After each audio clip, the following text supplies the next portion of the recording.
سب سے زیادہ غلام، سب سے زیادہ پابند، سب سے زیادہ بدھا ہوا جانتے ہیں کون ہوتا ہے؟ جو اہل حدیث ہوتا ہے. پوری تاریخ ہے. اور محمد رسول اللہ صلی اللہ علیہ وسلم واشهد ان محمدا عبده ورسوله، پہلے عبد ہے، اور عبد سے زیادہ نیچے کا لفظ کوئی عربی زبان میں ہے ہی نہیں.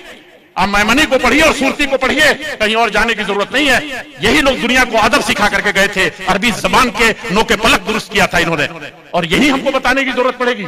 عبد سے زیادہ کوئی لفظ ایسا نہیں ہے جو حقیر حقارت کے لیے بولا جاتا. اللہ جل شانہ نے پہلے امام الاولین والآخرین اور امام الانبیاء، امام کائنات اور ساری مخلوقات کے جو کریم اور نچوڑ تھے، انبیاء کرام، معجزات جو دیے گئے تھے سب عاجز آ گئے.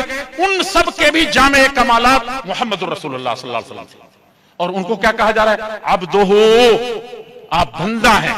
فرما برداری آپ کی نشانی ہے. آپ اللہ کے سامنے پوری کائنات مل کے جتنا جھکتی ہے، اکیلے آپ اللہ کی بندگی اور جھکنے میں سب سے پیش ہیں. تب اللہ تعالیٰ نے رفعنا لک ذکرک ورسولہ، تب یہ پیغام آپ کے حوالے کیا تھا کہ اس میں کوئی رد و بدل نہیں ہو سکتا ہے. اس پر جان کٹ جائے گی، زبان نہیں کٹ سکے گی، اس پر ہستیاں مٹ جائیں گی، لیکن اس کلمے کو پھیلائے بغیر آپ نہ اپنے جسم کا خیال ہوگا نہ اپنے جان کا خیال ہوگا.